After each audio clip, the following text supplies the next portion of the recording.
Sofia Iwanowna Tschukowa wurde 1939 im Dorf Zwiagino in der Region Nischni Nowgorod, Russland, geboren. Sie hat keine richtige Ausbildung und arbeitete fast ihr ganzes Leben lang als Hilfsarbeiterin. Sofia erlitt viel Leid, mehrere ihrer Kinder starben sehr früh.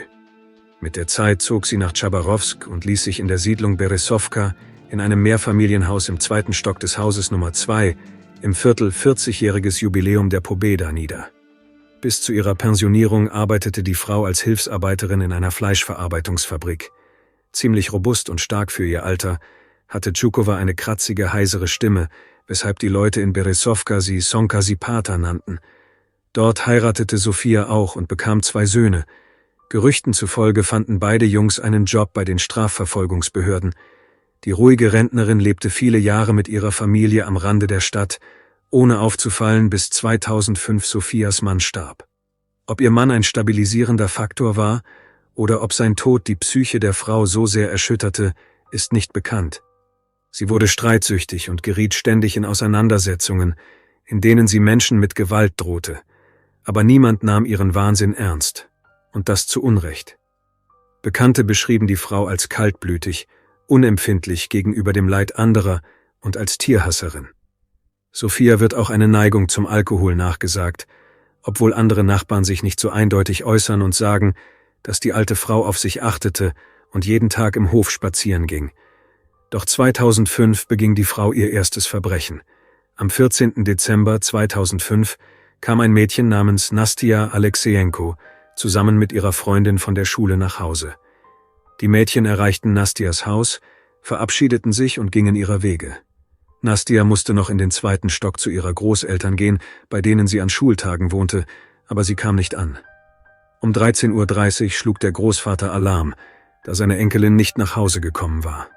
Er rief die Freundin des Mädchens an und erfuhr, dass sie Nastja zuletzt gesehen hatte, als sie sich verabschiedete und zusammen mit einer älteren Nachbarin, der 66-jährigen Sofia Tschukowa, in den Hauseingang ging. Die Rentnerin hatte sie und Nastja einmal wegen Lärm im Treppenhaus beschimpft und gedroht: „Ich schlage euch die Köpfe ein." Die Familie der Vermissten meldete den Vorfall der Polizei.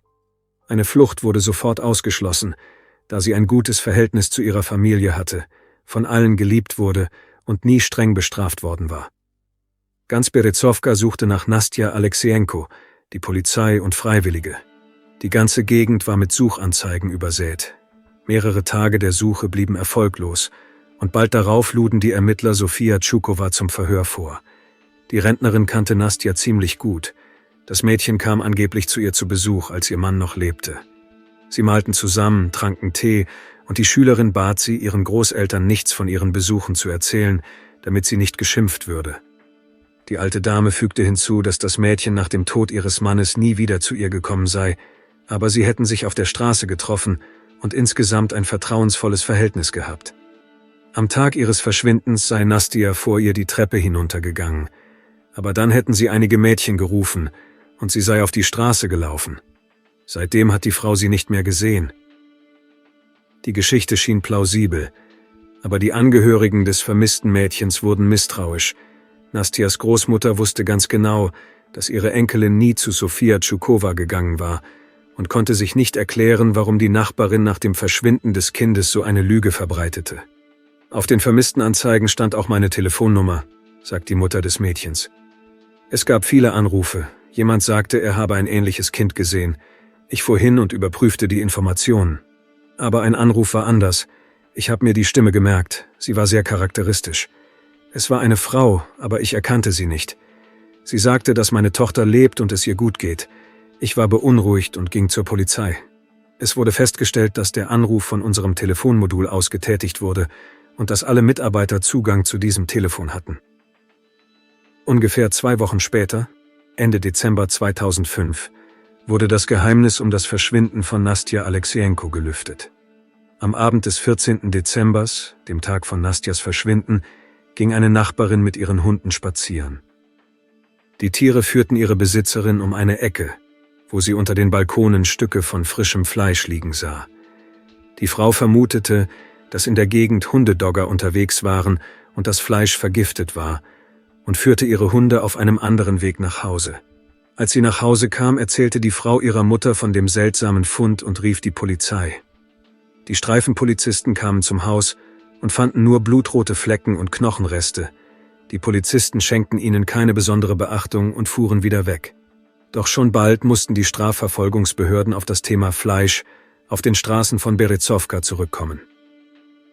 Am 27. Dezember hielt ein Einwohner von Chabarowsk in der Nähe einer Müllhalde in der Gegend von Berezovka an.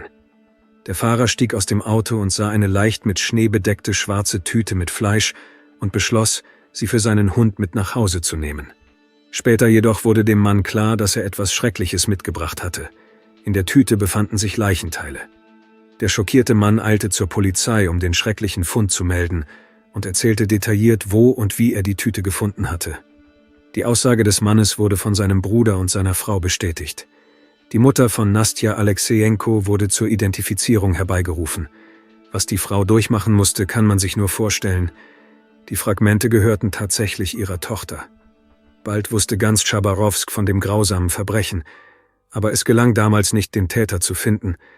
Allmählich kehrte das Leben in Berezovka wieder in seine gewohnten Bahnen zurück, und die Bewohner des Dorfes begannen, sich von den schrecklichen Ereignissen vom Dezember 2005 zu lösen. Im März 2013 kam eine entfernte Verwandte, die 77-jährige Rentnerin Anastasia Mikeva, zu Sofia Tschukova. Die Frau verkaufte ihre Wohnung in Chabarowsk für 3 Millionen Rubel und bat Tschukova, einige Wochen bei ihr wohnen zu dürfen, um anschließend nach Moskau zu ziehen und dort mit ihrer Tochter zu leben. Nach dem Umzug brach jedoch der Kontakt zu ihr ab. Die Tochter und die Nichte der Rentnerin meldeten sie als vermisst. Die Ermittler rekonstruierten schnell den Tathergang. Am 9. März 2013, als die Frau den Kontakt zu ihren Angehörigen abbrach, kam die Postbotin in die Wohnung von Sofia Tschukova und händigte ihr und Anastasia Mikeva die Rente aus. Die Ermittler beschlossen, Sofia Tschukova zu befragen, und diese erzählte, dass ihre Besucherin, nachdem sie die Rente erhalten hatte, plötzlich ihre Taschen gepackt und mitgeteilt habe, dass sie zu Verwandten nach Primorje ziehen werde. Die überraschte Tschukova habe angeblich versucht, Mikeva daran zu hindern und ihr die Tasche mit den Dokumenten aus der Hand gerissen, doch diese sei trotzdem gegangen. Nach Angaben der Wohnungsbesitzerin sah sie aus dem Fenster, wie Anastasia Mikeva in ein schwarzes Auto stieg, das in unbekannte Richtung fuhr. Diese Aussage machte die Polizei stutzig, denn sie entdeckten kleine Blutflecken auf der Tapete und der Heizung, aber auch darauf hatte Sofia Tschukova eine Antwort. Meine Verwandte und ich hatten uns wegen ihrer plötzlichen Abreise gestritten. Ihr Blutdruck war gestiegen und sie hatte Nasenbluten bekommen. Anastasia gestikulierte heftig und spritzte das Blut durch die ganze Wohnung. Die Ermittler fanden diese Version nicht sehr überzeugend. Außerdem sagte die Tochter von Mikeva, dass sie keine Verwandten in Primorje hätten. Die Ermittler mussten die Postbotin aus Berezovka ausfindig machen und mit ihr sprechen.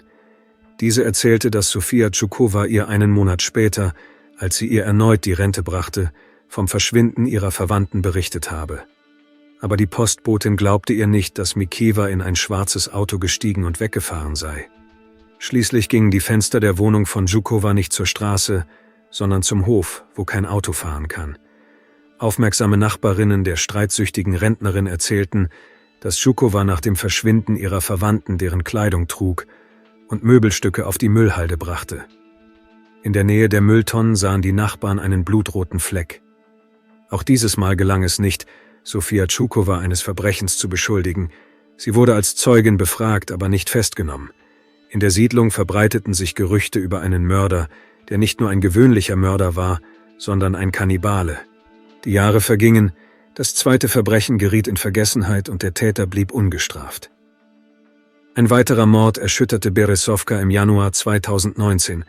Diesmal wurde der 62-jährige Hausmeister Wassili Schliaktitsch, gebürtig aus der Ukraine, zum Opfer.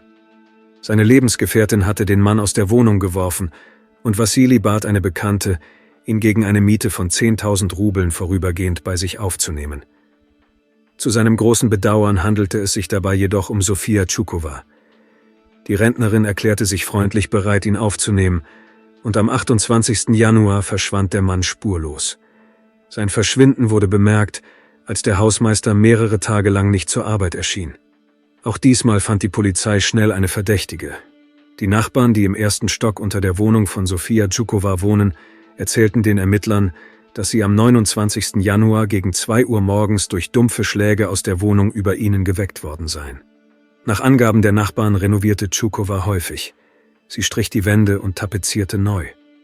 Die seltsamen Geräusche in der Nacht hatten sie zuvor mit den Renovierungsarbeiten in Verbindung gebracht, aber dieses Mal änderten sie ihre Meinung.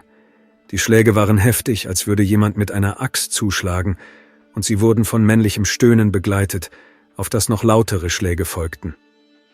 Nach einer Weile hörte man, wie Čuková den Boden wischte. Der Mann wollte sogar zu seiner unruhigen Nachbarin gehen und sie wegen des Lärms mitten in der Nacht zur Rede stellen, aber seine Frau hielt ihn davon ab, worüber er später sehr froh war. Was wäre gewesen, wenn ich dorthin gegangen wäre, als sie ihr Opfer zerhackte? Sie hätte mich auch mit der Axt schlagen können, dann würde ich jetzt hier liegen. Gut, dass meine Frau mich nicht hingelassen hat, erzählte der verängstigte Mann. Am Morgen trafen dieselben Nachbarn die Rentnerin, die mit einer prall gefüllten Tüte in Richtung Mülltonnen ging. Am selben Abend waren wieder dumpfe Schläge aus der Wohnung über ihnen zu hören, als würde etwas zerhackt werden. Einen Tag später fanden 2 Schülerinnen in der Nähe der Heizungsleitung Überreste. Die Ermittler mussten schnell eine Verbindung zwischen dem Verschwinden von Wassili Šliaktić, den Aussagen der Nachbarn und dem Fund herstellen. Die ehemalige Lebensgefährtin des Hausmeisters identifizierte den Toten, und Sofia Čuková wurde festgenommen. Es ist erwähnenswert, dass die Frau körperlich sehr stark war. So stark, dass sie sich bei ihrer Festnahme gegen 5 Polizisten wehren konnte. Das ist nicht verwunderlich. Bereits im Rentenalter trug die Frau während der Renovierungsarbeiten selbst gusseiserne Heizkörper aus ihrer Wohnung. Es begann eine Durchsuchung der Wohnung. Die Ermittler fanden zahlreiche Blutspuren, darunter auch an der Klinge einer Axt und an Sägen. Die Rentnerin bestritt jegliche Schuld und erklärte, dass sie Šliaktić nicht kenne, sondern ihn nur vor einigen Tagen beim Trinken in der Öffentlichkeit gesehen habe. Der Lärm kam daher, dass die Rentnerin nicht schlafen konnte und mit einer Axt Knochen für Borscht zerkleinerte. Und das Blut stammte von einer Verwandten, die vor 7 Jahren verschwunden war. Anastasia Mikeva, die als vermisst gemeldet war. Diesmal halfen Čuková ihre Aussagen nicht, auf freiem Fuß zu bleiben. Sie wurde wegen des Verdachts auf Tötung von Wassili Šliaktić in Untersuchungshaft genommen.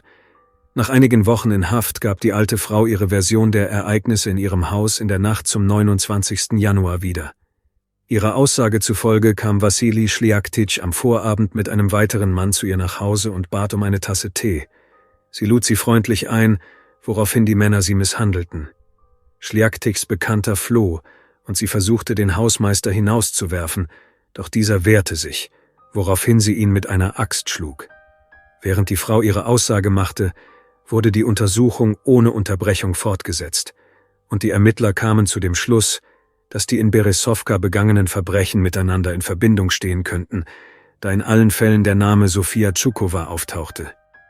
Die Zeugen wurden zu allen früheren Straftaten zusätzlich befragt, und in der Wohnung der Verdächtigen wurde eine gründlichere Durchsuchung durchgeführt, bei der unter dem Linoleumboden weitere Blutspuren gefunden wurden.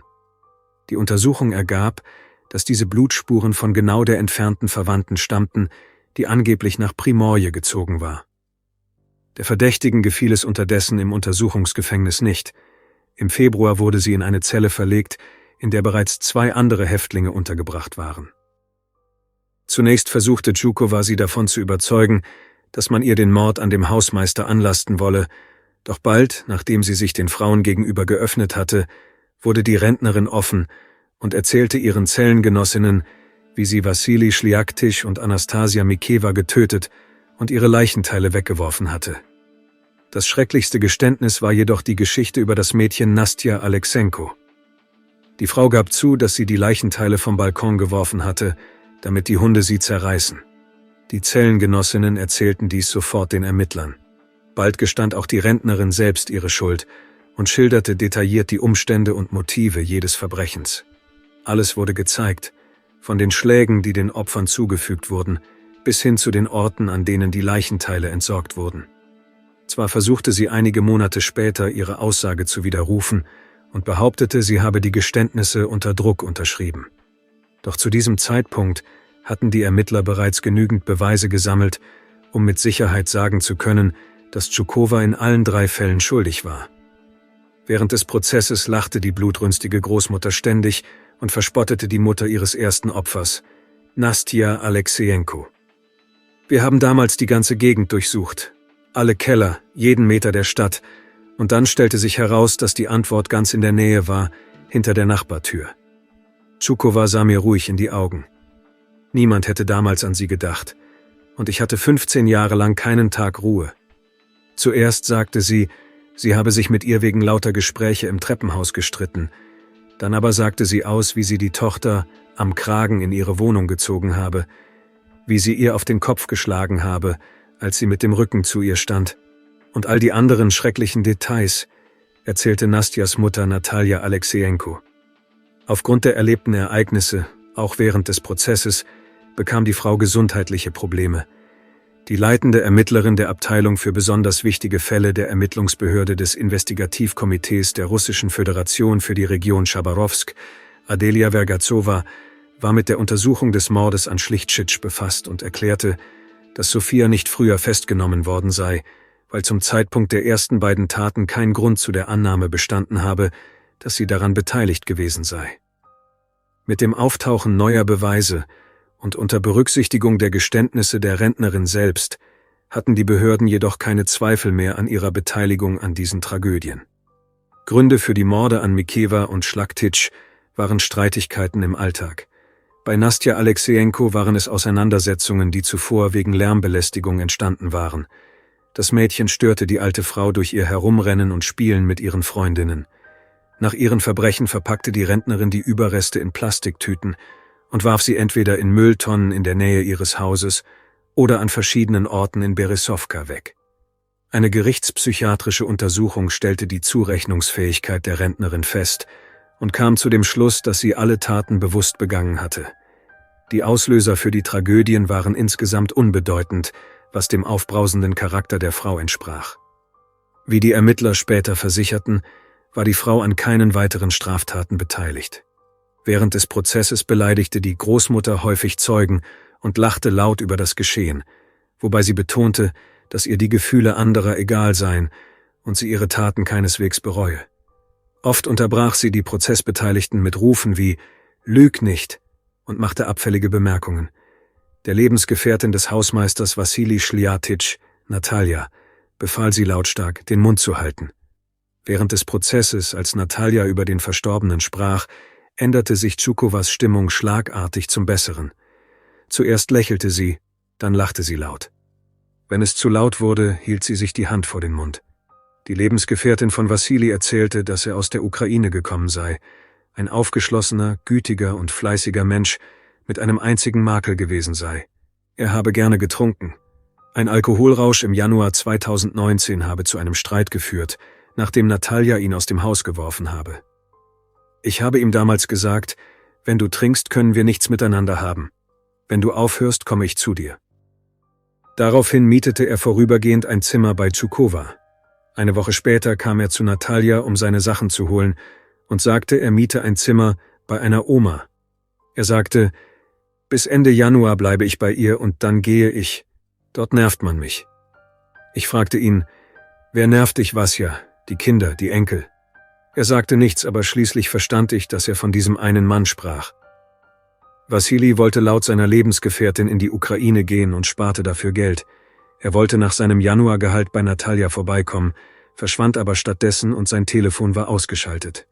Tschukova vermutete, dass Schliaktisch seiner Frau Intimität verweigert hatte und ihr dann angeboten hatte, sich auf allen Vieren zu bewegen. Sofia Tschukova erkrankte 2020 an Covid-19. Unter Bewachung wurde sie in das städtische Krankenhaus Nummer 10 in Chabarowsk gebracht, wo sie am 29. Dezember im Alter von 88 Jahren an den Folgen der Coronavirus-Infektion starb. Das Urteil des Gerichts erlebte sie nicht mehr. Sofia Tschukova ist die älteste und kaltblütigste Serienmörderin in der Geschichte Russlands und der UdSSR. Auf der Anklagebank und bis zu ihrem letzten Atemzug zeigte sie nicht die geringste Reue. Während des einjährigen Prozesses erlangte die Rentnerin aus Berezowka ohne Übertreibung weltweite Berühmtheit.